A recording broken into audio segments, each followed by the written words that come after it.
자, 이번 시간에는 근로소득에 대한 원천징수에 대해서 살펴보도록 하겠습니다. 근로소득에 대한 양이 너무 방대한 관계로 우리 연마정산 부분은 스킵을 과감하게 하고요. 우리 원천징수를 어떻게 하는지, 그다음에 비과세가 어떻게 되는지 이런 부분을 좀 중점적으로 살펴보도록 하겠습니다. 자, 근로소득에 대한 원천징수의 기본 개요를 좀 볼까요? 근로소득은 일반근로와 일용근로로 구분됩니다. 그러니까 노동법상으로 뭐 상용근로 이렇게 따지지만 우리 세법상으로는 일반과 일용으로 두 가지만 구분한다 이렇게 보시면 되겠습니다. 구분한 요령은 좀 이따 한번 보시고요. 일용근로 같은 경우는 분리과세로 종결되죠. 하지만 일반근로 같은 경우는 종합과세가 되는 거죠. 원천징수했다가 나중에 정산하죠. 연말정산을 거칩니다. 연말정산의 기본적인 개념은 같이 가죠. 연말정산을 여기에서 조금 설명을 드리면 원래 연말정산이라는 것은 소득세법이기 때문에 소득세법의 기본은 소득자가 신고하는 거예요. 그런데 우리나라의 원천징수의 가장 큰 특징, 연말정산도 회사에서 좀 대신 해줘라. 그래서 1년에 가장 중요한 순간이 돼버렸죠. 근로자의 세금을 회사가 신고를 하다 보니까 세금이 적지 않죠. 그러다 보니까 곳곳에서 마찰이 있는 게 사실입니다. 그래서 최선을 다해서 해주는 게 뭐 당연하겠지만 그만큼 잘 설명을 해줘야 되는 상황도 있어야 될 겁니다. 연말정산은 이제 그때 별도의 시간을 통해서 한번 살펴보셔야 될 것 같고요.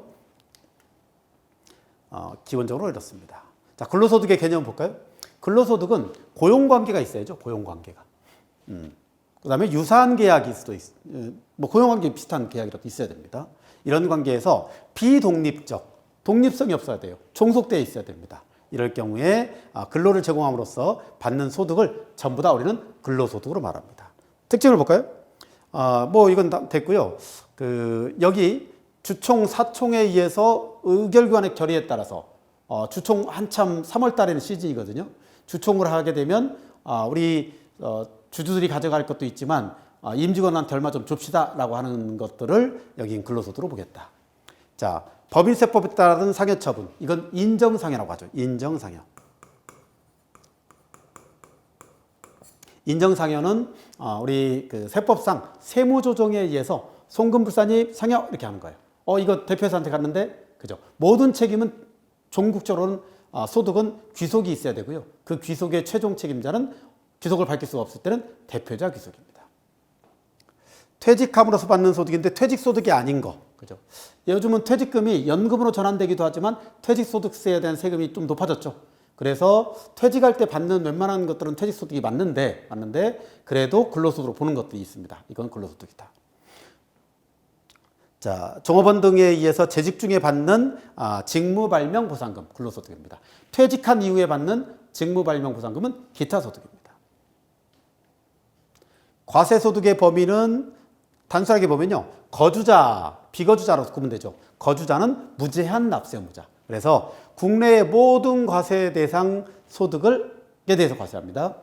비거주자 같은 경우는 제한적 납세 의무자죠. 그래서 국내에서 발생한, 국내에서 창출된 소득에 대해서만 과세한다는 거죠. 원천 대상 소득에 따른 구분입니다. 자, 원천징수가 되는 소득이 있고요. 원천징수 안 해도 되는 근로소득이 있습니다. 그죠? 그래서 원천징수 되는, 옛날에는 이게 갑종, 원천징수 해야 되는 거, 을종, 안 되는 거 이렇게 구분했는데 지금은 갑종, 을종이 너무 옛날 얘기가 됐어요. 지금은 원천징수 하느냐 마느냐 이겁니다. 매월 반기별로 원천징수를 해야 되고요. 매월 또는 반기별로. 아닌 경우는 납세조합에 가입돼서 하는 경우가 있죠. 그죠? 자, 근로소득의 범위를 보겠습니다. 근로소득은 일반 일용이 원천징수 관련한 거고요. 불가능한 근로소득이 있고요. 자, 이걸 인적 영역을 구분해 보면요. 우리 이거에 따라서 세금이나 이 각종 이해관계가 좀 달라져요. 자, 첫 번째, 우리는 근로소득이냐 자유직업가인 프리랜서냐는 구분하는 것은요, 바로 이 종속성이 있습니다. 근로자는 종속돼 있죠. 종속돼 있습니다. 자유직업가 프리랜서는 비종속적, 독립되어 있습니다. 독립되어 있어요. 그래서 종속되어 있느냐, 독립되어 있느냐의 구분은 이 두 가지로 구분되고요. 그 안에서도 계속반복성으로 근로소득 같은 경우는 계속반복성이 있죠. 일용근로소득은 일시우연적입니다. 일시우연적. 사업소득은 계속반복적이죠. 기타소득은 일시우연적이에요. 옛날에 일시우발적이라고 했거든요. 근데 우연. 그러면 어떻게 되느냐? 일단 소득자 입장에서 일회성 소득이야. 아니면 발주하는 입장에서 일회성이냐. 두 가지를 다 봅니다. 상대방이 일회성으로 줬지만 상대방 소득자가 이걸 표방하는 사업자야. 그러면 이건 계속 반복적이죠. 그죠? 그래서 두 가지를 다 충족해야 되는 부분을 거치면 되고요. 근로자의 경우에는 종료 시에, 근로관계가 종료 시에는 퇴직소득이 발생이 되죠. 일용직도 마찬가지입니다. 1년 이상 근로를 하거나 3개월 이상 어떤 특정 근로를 했을 땐 퇴직금, 1년 이상 퇴직금은 1년 이상 퇴직소득이 발생되는 거죠. 하지만 프리랜서는 퇴직소득이 발생되지 않습니다. 그래서 이 자유직업가와 근로소득자는 둘 간의 마찰이 굉장히 많습니다. 다툼도 굉장히 많고요. 그래서 우리 오너나 이 경영자 입장에서 봤을 때 근로자냐 프리랜서냐를 명확히 할 필요가 있습니다. 일용근로자는 일시우연적이라고 했죠. 자, 우리 세법에서는 워낙 일용근로자가 중요하기 때문에 일용근로자로만 판단되잖아요. 그러면 얼마를 받더라도 다 최저세율이에요. 6% 세율입니다. 그래서 구분하는 게 되게 의미가 있다는 얘기입니다. 자, 일용근로자는 전체적으로 근로를 제공한 날, 시간에 따라서 계산하는데 이런 사람으로서 다음에 해당하는 자 세 가지를 구분하고 있네요. 첫 번째, 건설업에 종사하는 경우는 1년 이상 고용된 자, 1년 이상. 하역작업에 종사하는 자는, 하역작업은 뭐 배에서 물건 실어나르는 하역작업이죠. 뭐 기계 기사 이런 사람 말고요. 정식적으로 출근하는 사람 말고요. 이렇게 필요에 따라서 하는 이 하역 노무자들, 이런 분들은 기간 제한이 없습니다. 그 다음에 그 외에 일반적인 회사들이죠. 이런 경우는 3개월입니다. 3개월. 근데 이 3개월은 주석을 보시면 아시겠지만 3개월은 달력에 의한 3개월이에요. 무슨 얘기냐면요. 자, 오늘부터 2달. 그러면 오늘부터 2달. 3개월 안 됐어. 이게 아니라는 거죠. 오늘부터 2달이면 만약에 오늘이 뭐 5월이다라고 하면 5월 20일이다라고 하면 5월 20일, 6월 20일, 7월 20일까지 가는 거잖아요. 7월 19일까지. 그러면 달이 석 달이 걸쳐 있네요. 이러면 일용주로 볼 수 없습니다. 달력에 의한 2달이다. 이렇게 좀 주의하시고요. 자, 이런 일용근로자가 되면 보시면 1단 1급으로 계산하죠. 1급으로 계산하고 15만 원까지는 세금이 없습니다. 일당으로. 그리고 이 근로소득 세액공제가 55%까지 붙는 거의 세금을 낮춰준 형태입니다. 그러니까 한 달을 모아서 주더라도요. 세금 배당은 하루 단위입니다. 하루 단위. 그렇죠? 이렇게 생각하시면 되겠네요. 자, 일용근로자의 범위에 관련된 해석이 있으니까 한번 참고를 하시고요. 자, 세금 계산도 해봤습니다. 거의 얼마 안 나오죠. 20만 원 일당을 받는데, 그죠? 세금은 1,350원이 되겠네요. 자, 일용근로소득의 소액부징수는 1,000원 미만인 경우는 부징수죠. 자, 그런데 우리 일당을 만약에 이 지급하는 이 대상 기준을 지급 금액을 기준으로 하거든요. 그래서 하루 일당은 얼마 안 되는데, 그죠? 모아서 커지는 경우가 있죠. 하루에 20만 원인데 아까 1,000 얼마 있죠. 만약에 10만 원이다라고 하면, 한 7만 원이다라고 하면 몇백 원일 겁니다. 그러면 이걸 가지고, 그때 줬을 때는 원천징수가 아닌데, 소액부징수인데, 30일을 모았어. 그러면 1,000이 넘죠. 그때는 원천징수를 해야 됩니다. 자, 나머지는 넘어가고요. 자, 비과세 소득을 좀 살펴볼게요. 이 비과세는 우리 실제 활용도가 되게 높죠. 그리고 개정된 사항도 있습니다. 이런 부분을 좀 참고할게요. 첫 번째, 비과세를 적용한다. 이 비과세는 아예 국가에서 과세권을 포기한 거예요. 그럼 열거주의이기 때문에 사실은 과세권 포기니까 정해지지 않아야죠. 근데 워낙 중요하고 다툼의 소지가 많기 때문에 비과세도 여기든 정해놨다. 그렇죠? 이렇게 보시면 되겠습니다. 자, 종업원의 소유 차량. 종업원의 소유 차량이라는 게요. 자, 내 차인데, 내가 탄 차가, 그죠? 빌린 것도 내 차 인정이 됩니다. 내가 탄 차가 4명이면 괜찮아요. 그런데 부부 공동명의 안 됩니다. 죄송합니다. 부부 공동명의는 됩니다. 그런데 가족 공동명의, 뭐 아버지, 보통의 경우는 장애인이라고 하면 아버지나 할아버지하고 공동명의를 하거든요.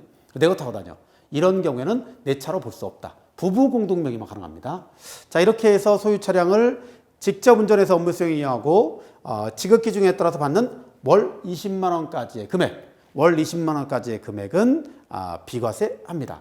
다만 출퇴근 편의로 해서 지급하는 교통보조금, 차도 없는데, 그죠? 이런 경우에는 이 뭡니까? 출장 여비는 되지만 자기 차량 운전 보조금은 근로소득으로 과세합니다. 자, 비과세 요건 종업원 소유의 차량일 것, 자기 차량을 직접 업무에 수행할 것, 시내 출장에 소요되는 실제 여비를 지급받지 않을 것. 그러니까 시외로 가는 여비는 받을 수 있어요. 그러나 같은 시내에서는 별도의 여비를 주지 않고 20만 원으로 끝낸다. 이런 얘기입니다. 자, 뭐 실비, 일직료, 숙직료, 출장비, 출장 여비가 이제 보통 문제가 되죠. 출장 여비 같은 경우가 이제 보통 활용도가 되게 많습니다. 실비 변상 정도라고 얘기하고 있어요. 그러면 출장 여비를 줄 때는요. 자, 우리 국내에서는 거의 뭐 숙소나 전부 다 영수증 처리가 되잖아요. 그래서 실비 변상입니다. 영수증. 실비로 들어오는 것은 급여가 아니죠. 실비 변상 정도로 돈을 줬을 때 얘기하는 거죠. 그러니까 영수증이 가져오면 우리는 실비 변상입니다. 그래서 근로자의 과세 소득이 아니죠. 근데 영수증이 안 들어온 소득이다라고 했을 때는, 영수증이 없다라고 했을 때는 기본적으로는 어때요? 이 정도 들어갔을 거야 라고 이제 주는 겁니다. 그래서 국내 여행 같은 경우는 웬만하면 되는 거 출장 여비 정도가 비과세가 이제 될 수 있는 요소가 되죠. 나머지는 영수증 처리, 관리 차원에서. 근데 해외 같은 경우는요, 선진국형으로 증빙이 다 있는 것들은 가급적 많이, 그리고 없는 걸 토탈해서 뭐 부장급 뭐 20만 원 이런 식으로 여비를 주거든요. 이런 것들이 비과세가 된다는 거예요. 그리고 동남아 같은 좀 처리가 안 되는 이런 데들은 토탈 하루 최저비 뭐 30만 원 이런 식으로, 그죠? 그래서 비행기표만 딱 우리가 실비 변상해주고 나머지는 출장비를 주는, 여비를 주는 이런 형태가 될 겁니다. 이런 경우에는 그 정해진 바에 따라서 비과세를 할 수가 있다. 그래서 실비 변상 관련되는 이 출장비는 그럼 어떤 게 타당한 거냐? 우리만 그래요? 우리가 입증하는 거예요. 그래서 보통 보면 너무 과하지 않게 주는 거죠. 실비가 들어가는 걸 입증하거나 아니면 너무 과하지 않게. 그죠? 과하는 게 어떤 거냐? 잘 모릅니다만은 대법원의 이 징여 배제 기준, 그러니까 최저 금액으로 나온 가장 큰 금액이 50만 원입니다. 그래서 그 범위 내에서 정해야 되지 않을까. 그리고 접대비의 기준은 20만 원이죠. 그죠? 그 범위를 참고해서 정해야 되지 않을까. 이런 생각이 있습니다. 그리고 정해졌으면 균등하게 줘야죠. 기분 좋다고 누구는 많이 주고 누구는 적게 주면 부인답니다. 연구보조비입니다. 연구보조비는 우리 대부분 많이 되는 게 어때요? 우리 기업부설 연구소죠. 연구개발 전담부서죠. 이걸 좀 위주로 보시면 연구활동에 직접 종사하는 자는 그죠? 연구보조비 20만 원까지, 월 20만 원까지는 비과세가 적용이 됩니다. 종교활동은 뭐 우리 상식적으로만 넘어가시죠. 이 종교활동비 때문에 종교인 소득이 무력화돼 버렸어요. 그러니까 월급은 뭐 한 50만 원 주고 종교활동비는 한 400만 원 주는 거죠. 그죠? 그러면 이 부분에 대해서는 비과세가 됩니다. 그죠? 복리후생비 성질의 비과세를 볼까요? 사택제공입니다. 사택제공. 자, 우리 사택제공이 실제 주택을 제공받음으로써 얻는 이익인데 이 부분이 이제 근로소득에 포함됩니다만은 자, 주주 출자자가 아닌 임원, 소액주주 임원 포함해서 주주 출자자가 아니에요. 그리고 종업원 이런 사람들은 사택을 두 가지 방식으로 받을 수가 있어요. 첫 번째가 어때요? 사용자가, 즉 회사가 직접 주택을 가지고 있어요. 주택을 소유하고 있습니다. 그렇죠? 이런 경우에는 무상도 되고요, 저가도 됩니다. 이렇게 됐을 때 와서 사택으로 써라라고 하는 것은 과세되지 않는다. 두 번째, 임차주택을 사택으로 제공하는 경우, 그죠? 임차주택이라는 거예요. 이번에는 전세를 줬거나 월세를 줬거나 이런 경우에는 반드시 무상이어야 됩니다. 무상이어야 되고요. 그 다음에 이제 그 사택에 입주하신 분이 딱 관뒀어요. 그러면 이 사람만 위해서 하면 안 돼요. 그러니까 다시 공고내서 안 받아주면 어쩔 수 없는 거고, 집주인이 나가라고 하면 어쩔 수 없지만, 그죠? 다른 직원들이 누구나 쓸 수 있어야 된다. 이게 사택 계좌입니다. 자, 여기까지 되면 비과세가 됩니다. 자, 중소기업의 주택구입 임차자금이 있습니다. 이게 몇 년 전에 이제 들어왔어요. 한 3년, 4년 된 것 같습니다. 4년 전에 이 주택구입이나 임차자금이 더 이상의 가지급금이 아니에요. 그죠? 그래서 직원들한테 주는 돈을 빌려주거나 이런 것도 과지급이 아니고 정상적인 비과세가 됩니다. 공짜로 이제 빌려준 거니까, 무이자로 빌려줬으니까. 이런 경우에 했는데, 다만 이번에 바뀐 것은요, 친족 관계에 있는 사람까지 해줄 수는 없죠.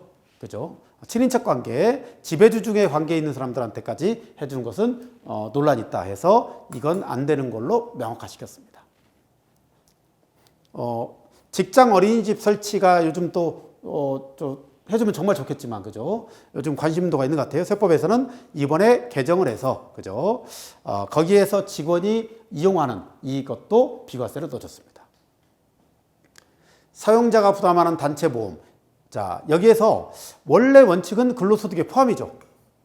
단체 보험은. 단체 보험 같은 경우는요, 우리 종업원이 계약자이거나 또 종업원이 배우자 기타 수익자로 해서, 그죠? 수익자로 해서 주는 보험료인데, 이런 것들은 근로소득의 원칙으로 해당이 됩니다. 다만 사망을 지급 사유로 하고 피보험자 수익자로, 그죠? 하는 보험으로서 단체 순수보장성 보험, 환급부 보장성 보험 중에 70만 원까지는 연에 70만 원입니다. 이런 경우에는 이 비과세를 주겠다.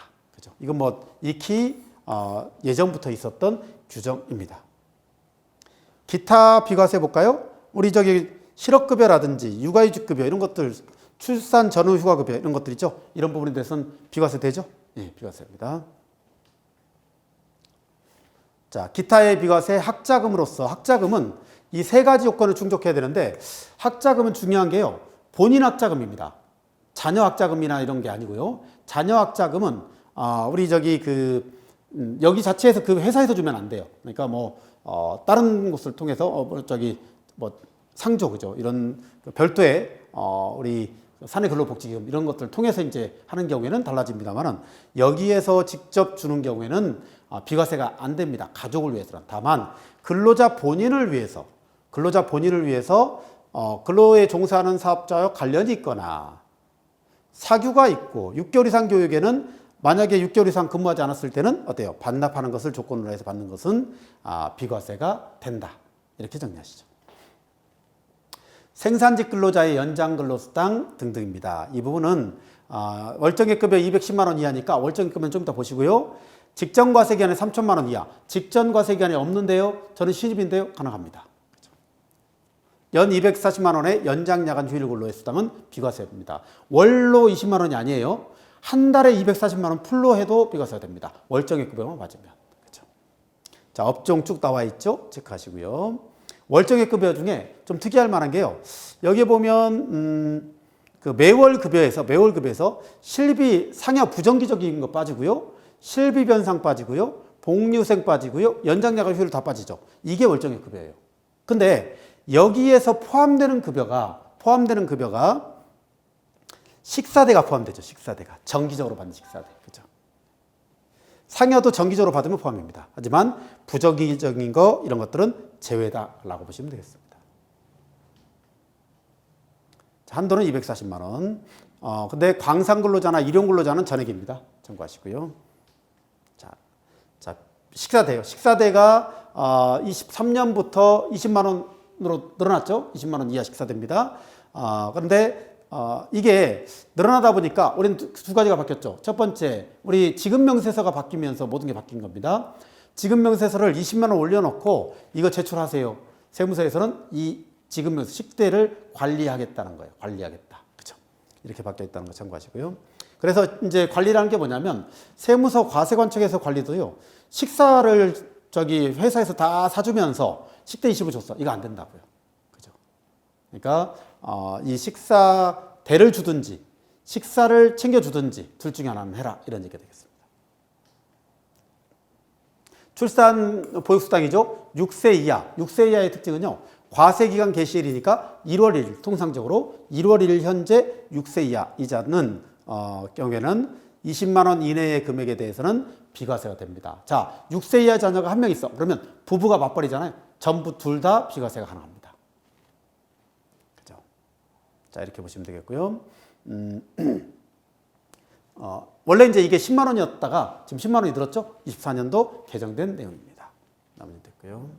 임직원의 직무발명보상금도 좀 변화가 있었죠? 직무발명보상금이 옛날에는 한도가 없었죠? 과거 오래전 얘기입니다.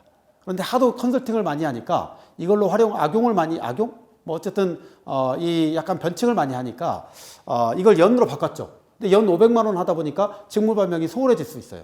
그래서 이걸 700만 원으로 올렸습니다. 700만 원 올린 거.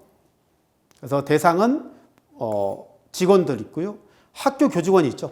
학교 학생들도 있습니다. 왜냐하면 이걸 실제로 개발하는 쪽에서는 학교하고 연결이 되거든요. 산학연하고. 그래서 이런 부분까지 있고요. 보상 한도가 종전 연간 500만 원에서 700만 원 늘었다라는 거 체크해 주시기 바랍니다.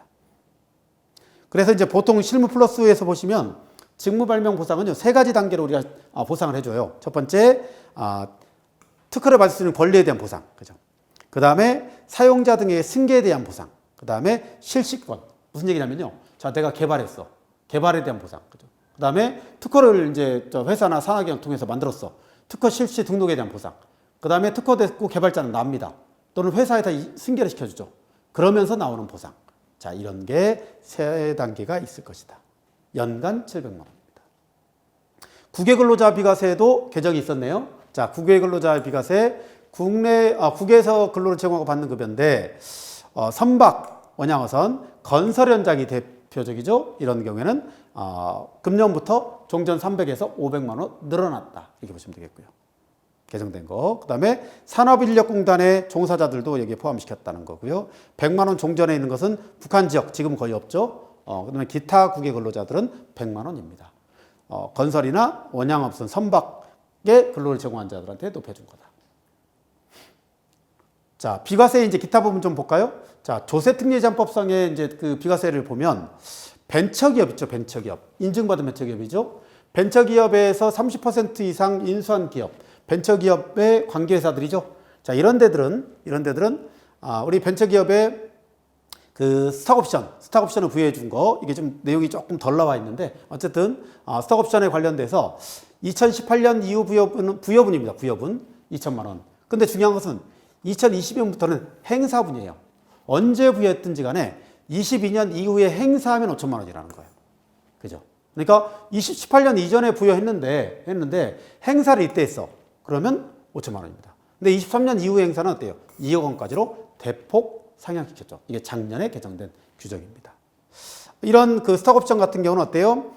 만약에 번 소득이 있으면 이거 근로소득에 원천징수하지 않고 따로 낼래. 아니야. 근로소득으로 과세하지 않고 나는 양도세로 내는 게 편하겠어. 양도세는 분류잖아요.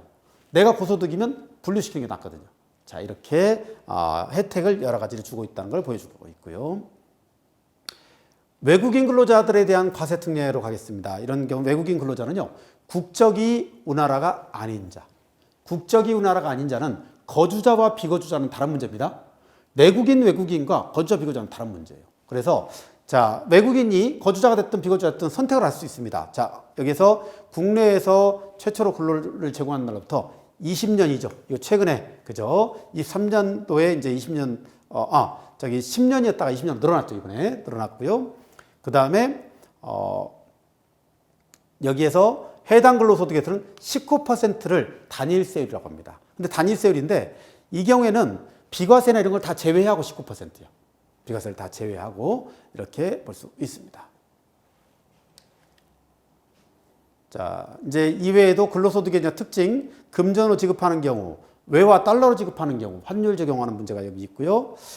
그 외에는 뭐 특별한 것은 없습니다. 급여가 변동되는 것, 특히 이때 중요한 것은요, 연봉 계약할 때 세전 계약이냐, 세후 계약이냐가 되게 중요합니다. 근데 절대 세후 계약하시면 안 됩니다. 그러니까 지금도 좀 잔재가 남아 있어서 너무 힘들어요. 보면 저 다 우리가 부담하고 뭐 500만 원 줄게. 이러면 역산하다 보면요. 역산하면 다시 사대보험이 늘어나. 그럼 또 올리면 또 안 돼요. 그래서 좀 논란이 많이 있습니다. 그래서 세후 계약이 아니고 세전 계약을 체결해야 된다. 그죠? 자, 귀속 시기는 읽어보시고요. 넘어갑니다. 나머지는 이제 특별한 경우들이니까 그건 다 넘어가고 이것도 했던 얘기고요. 원천징수 방법을 좀 살펴볼까요? 원천징수 방법은 매월분에 대한 급여 원천징수는 간이세액표라는 걸 적용하죠. 우리 간이세액표는 이번에도 개정이 됐습니다만은 이번에 개정된 것은 자녀세액공제를 5만 원 조금 올려줬어요. 그래서 이 개편이 된 겁니다. 자, 그래서 간이세표를 적용을 해서 우리 아까 배웠듯이 100%를 할 거냐, 80%를 할 거냐, 120%를 할 거냐, 이게 결정이 되는 거죠. 자, 이걸 결정을 하면 되고요. 원천적 선택이 80%, 120%. 취업자 감면은 30에서 대상자들은 50%만 징수하면 되는 거고요. 단일세 외국인 근로자들은 공제 전, 각종 비과세 다 전 19% 적용한다. 상여에 대한 원천 징수 방법이 본 교재 우리 126페이지에 있습니다. 자, 단순하게만 짚고 넘어가면요. 지급 대상 기간이 있는 상여와 지급 대상 기간이 없는 상여가 있습니다. 우리는 매달 월급을 받으면 그달 월급에 맞는 간이세표를 적용하면 돼요. 근데 상여가 들어왔어. 이 상여가 근로계약서에 있는 상여야. 지급 대상 기간이 있어요. 근로계약서에 없는 상여야. 지급 대상이 없는 거예요. 그러면 우리 이제 보통 세무사무실에서는 3월 달에 보통 상여를 줍니다. 연봉에 써져 있어요. 그러면 3월 달에 주면 1월부터 항상 시작이니까 1, 2, 3이 지급 대상 기간의 월수입니다. 그럼 3이죠. 그러면 3으로 딱 판단이 되잖아요. 그러면 1월 달 급여, 2월 달 급여, 3월 달에 급여 상여를 다 더하는 거죠. 그리고 나누기 3. 지급 대상 기수니까 나누기 3. 그러면 평균 급여를 받았다면 나오죠. 곱하기 간이세액표. 곱하기 3. 어때요? 그리고 기존에 원칙이 당한 거 있죠. 빼고 나머지를 추가로 갖는 거예요. 상여가 있을 때는 꼭 상여를 원천징수, 상여 줄 때 원천징수 하셔야 됩니다. 자, 이 방식에 의해서. 그럼 지급 대상 기간이 없어요. 없으면 갑자기 7월 달에 줬어. 지급 대상이 있는 상여, 없는 상여 별개입니다. 7월 달에 줬어. 7월 달은 성과가 좋아서 줬어.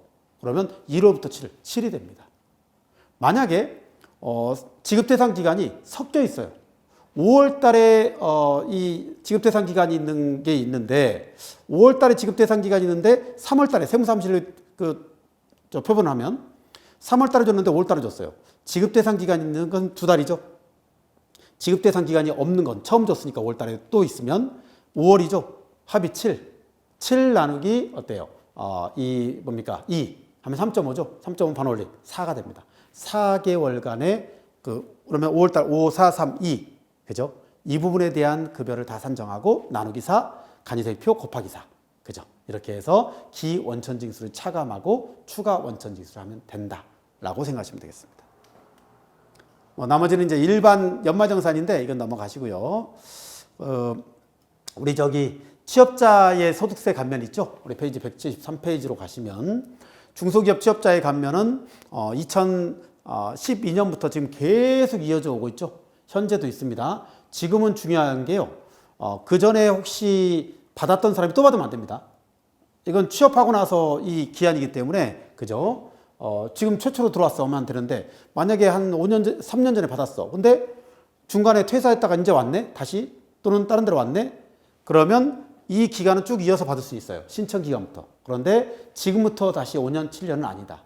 3년은 아니다. 이렇게 생각하시면 되겠습니다. 이 정도만 넘어가시죠. 취업자 감면. 특례는 지금 최근에 지금 법이 바뀐 게 23년부터 이제 법이 바뀐 거죠. 그래서 3년간 70% 한도 200만 원. 청년은 5년 90% 기간. 군대 갔다 왔네? 2년 더 추가해서 군대 간 기간 포함해서 7년. 그죠? 그 정도만 보셔도 되겠습니다. 외국인 기술자 소득세 감면이 있는데요. 이거 50% 감면이 있는데 10년 동안 감면한다는 게 바뀐 거죠. 그래서 우리 5년 동안 해서 10년간으로 늘었다라는 정도로 보시고요.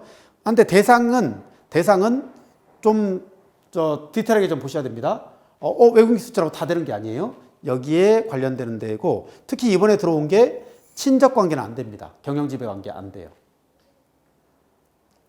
자, 내일처음 공제도 그냥 한번 보시고요. 성과 공유 중소기업 요즘 이제 활용도가 좀 높아지고 있으니까 이것도 한번 살펴보시면 되겠습니다. 여기까지 하면 이제 근로소득에 대한 부분을 마치겠습니다. 고생했습니다.